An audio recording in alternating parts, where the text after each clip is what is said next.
இந்த கோவை சூலூர் சிறுமி வழக்கு, இந்த குற்றவாளின்னு சொல்லப்படுற கார்த்தி மாதிரி நிறைய கார்த்தி நம்ம அக்கம் பக்கத்துலேயே குடியிருக்கானுங்க.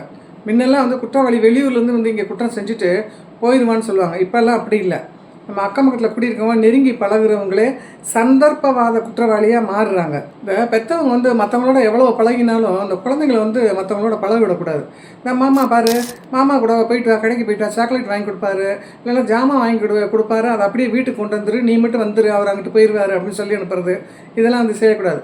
குழந்தைங்க விளையாடினா கூட ஒரு 10 நிமிஷம் காலையில் என்ன காணலை அப்படின்னா உடனே தேடணும். இந்த மிருகங்கள்லாம் எப்படி பார்த்தீங்களா, குட்டி போட்டால் அதை எவ்வளோ பாதுகாக்குது பாருங்கள்.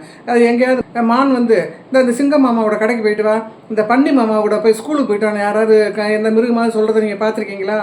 இயற்கை தான் நமக்கு நிறைய விஷயங்களை கற்றுக் கொடுக்குது. அதே மாதிரி குழந்தைங்களுக்கு சின்ன வயசுலேருந்தே விவரம் தெரிஞ்சிச்சுன்னா எங்கெல்லாம் தொடணும், எங்கெல்லாம் தொடக்கூடாது, யாரெல்லாம் தொடலாம், யாரெல்லாம் தொடக்கூடாது அப்படிங்கிற மாதிரி அம்மா அப்பாவை தவிர பெற்றோர்களே சில பேர் தப்பு பண்ணுறதா நிறைய நம்ம செய்தியெல்லாம் பார்க்குறோம். அதெல்லாம் நம்ம சொல்லிக் கொடுத்துட்டே இருக்கணும் தொடர்ந்து.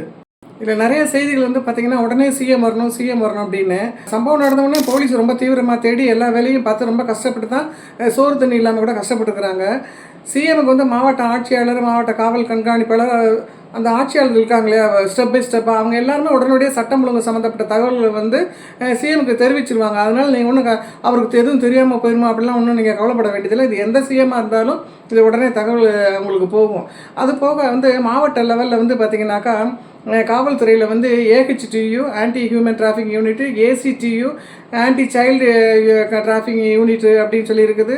அதுக்கப்புறம் டிசிபின்னு சொல்லி டிஸ்ட்ரிக்ட் சைல்டு ப்ரொடெக்ஷன் யூனிட்னு இருக்குது.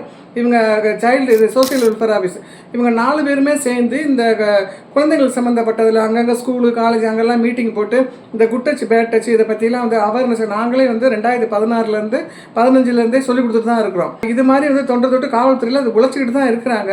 அதையும் மீறி வந்து நிறைய இடத்துல வந்து தவறுகள் நடக்குது. அப்படின்னா இதுக்கு என்ன தான் பண்ணலாம் அப்படின்னா, பெற்றவங்க வந்து குழந்தைங்களை பொறுத்தவரை ஆண் குழந்தையாக இருந்தாலும் சரி செக்ஸ் அப்யூஸ் நடக்குது, இதை வந்து பெற்றவங்க தான் ரொம்ப பாதுகாக்கணும். ஏன்னு கேட்டிங்கன்னா குற்றவாளி வந்து இப்போ இருக்க ரொம்ப அதிகமாக போயிட்டு இருக்குது. தவறு நடக்கிறதுக்கு முன்னாடி நம்ம வருமுன் காப்பது தான் கொஞ்சம் நல்லது அப்படின்னு நான் நினைக்கிறேன்.